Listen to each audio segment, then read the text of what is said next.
Alright, what's up guys? What you're about to watch is a module from my online filmmaking program, the Life Capture Academy. However, I wanted to share it on YouTube today because we've just passed over 200 members inside the program. So I'm super excited to share this with you. Let's go.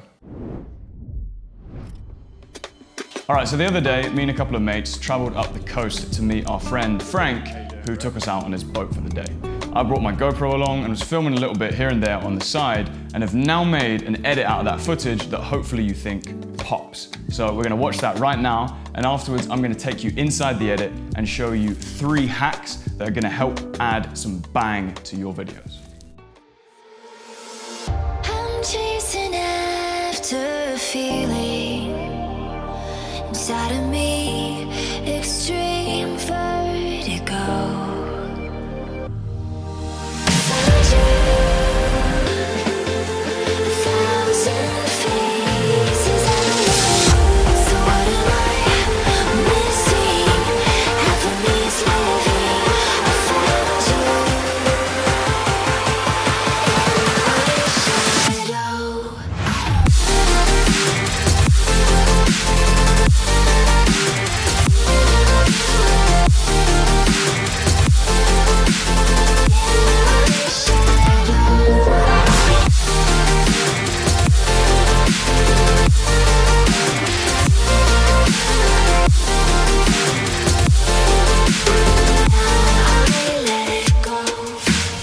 Alright, so first up, a little bit of context for that video. Essentially, when you are making live capture videos, you have 2 options. You can travel to make a video, therefore you're doing everything for the video, or you can travel and have an experience and kind of capture that a little bit on the way, so the video isn't necessarily the priority.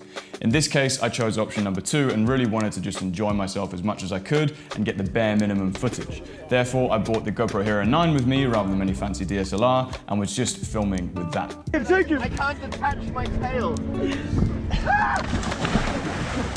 Now, whilst the GoPro Hero 9 did do a mind-blowingly good job of keeping everything steady and keeping all the footage looking really crisp and awesome, the shots themselves weren't actually that cinematic. Like, they weren't like cinematic masterpieces because I was kind of just filming on the fly, applying basic filmmaking knowledge and just getting what I could.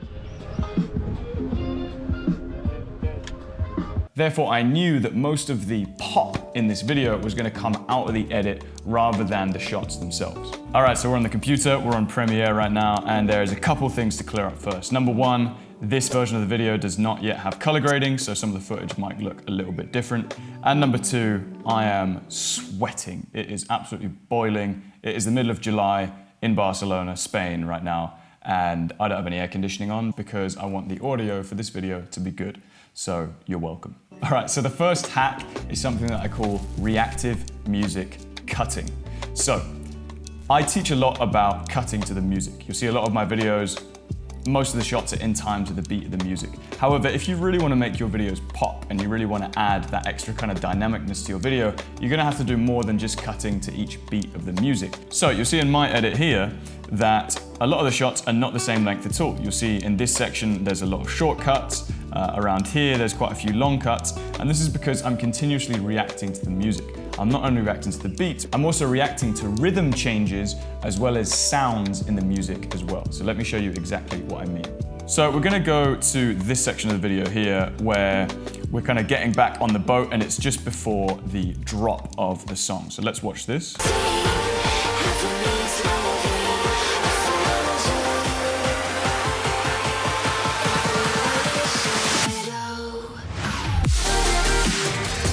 All right, so what happens is we're cutting to the beats of the music and then we go double time right here. So let me kind of count along with you with the beats and you'll see exactly what I mean. So beat, beat, beat, beat, beat, beat, beat, beat, beat, beat. And then I leave it because the music stops going fast. It kind of pauses before the drop and then the drop happens. So this is really important because what I could have done here is not added this extra bit in. So what I could do is, let's say, delete this shot and delete this shot and drag these ones out. And therefore, the rhythm of these shots wouldn't change. So it would be something like this.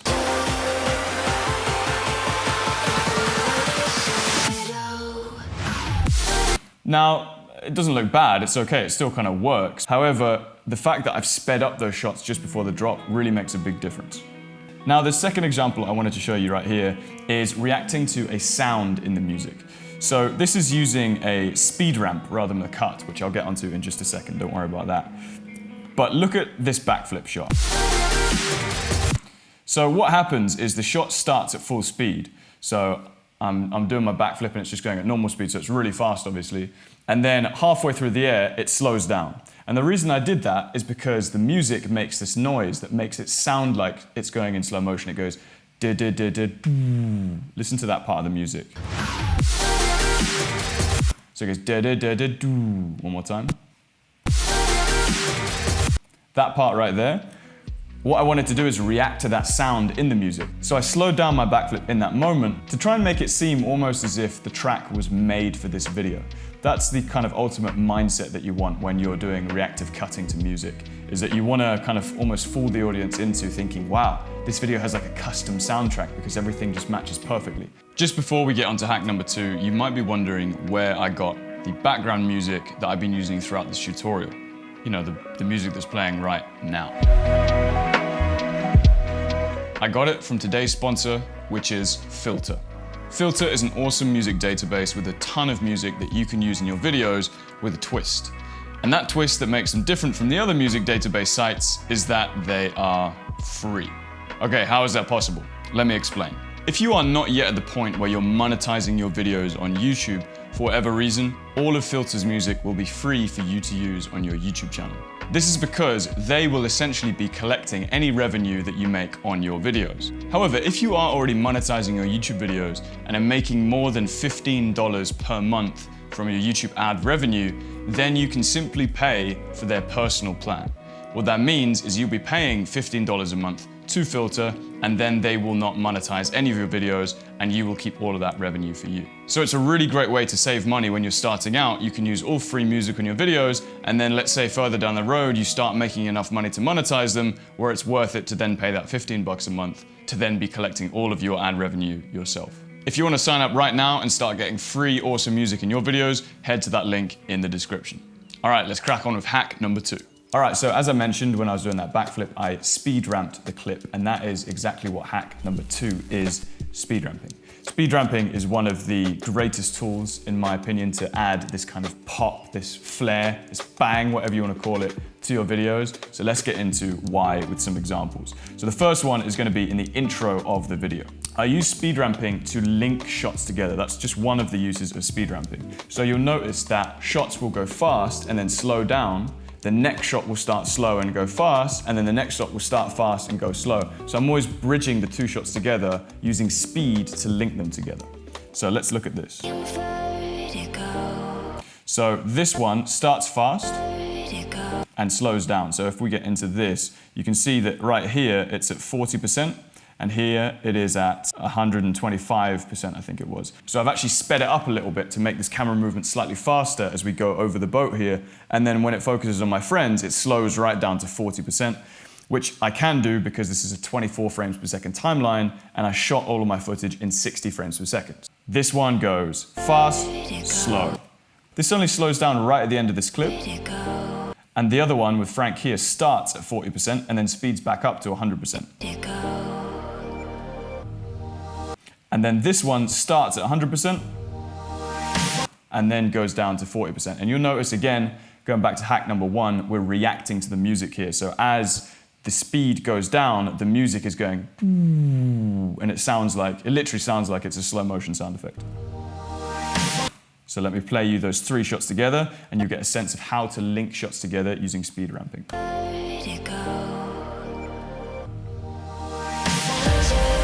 All right, so the next example of speed ramping I wanted to give you is what I call the fast, slow, fast, or the slow, fast, slow. So this is doing 2 speed ramps in each clip. And what this does is allows you to emphasize certain moments within the clip. So what I've done here is I got my friend Matt jumping off the boat. He starts off slow, the clip then speeds up in the middle, and then slows down at the end. So what I've done is basically had this kind of slow launch then as he goes right into the water, as he's kind of meeting the water, it goes fast to emphasize the kind of speed and the action of the clip. And then when he goes underwater, and I follow him underwater here, it goes slow to kind of emphasize this kind of underwater calm that you get when you dive in. So it's going slow, fast, slow, and that really just kind of gives it this kind of smooth kind of bounce that also goes with the music quite well. Now the next one I've got an example of here is fast, slow, fast. So I wanted to kind of almost freeze myself in time when I was in the middle of the air. So this one, I wanted the lift off to kind of seem explosive, so it's a normal speed. Then when I'm in the air, it kind of slows down to kind of emphasize this moment when you're just leaning back, free falling, and then it speeds up again as I'm kind of hitting the water to emphasize that action again. So it's fast, slow, fast. So again, it's pretty subtle. You can see, then I slow down right there, and then it speeds up towards the end. So you can play around with speed ramping to really give your footage that pop. As I said, you can use it to link shots together, or you can use it to emphasize certain moments in time within your edit. All right, so that brings us on to the final hack, hack number 3 of today's video, which is keyframing scale and position within your clips. This is a hugely underrated tool that can really add a lot to your videos. Let me give you an example here of something I did in the intro. So I'm gonna play this right now and see if you notice anything. I'm chasing after a feeling. So those first 5 clips, if you didn't notice, every single one is keyframed to be zooming in. Let me show you what's going on in the effect controls here. So on frame 1 of this shot here, the scale is at 50, so I filmed all this in 4K and I'm on a 1080p timeline, so it's at 50% anyway. And what's happening by the end of the shot is we're at 54. So I've zoomed in around 10% more throughout the duration of this clip, which is less than a second. It's like 18 frames or something. So it's a really short clip, but it's got a subtle zoom in there just to draw the audience into the shot. So you'll notice it just subtly zooms in, and that's not me moving the camera forward, that's not zooming in on the camera, I've added that in post. So on the second shot, I did exactly the same thing, except I did something a bit more interesting, which is I also keyframed the position. So scale was starting at 50, position is neutral, and then at the end of the shot, we have scale at 55, so I've zoomed in that 10%.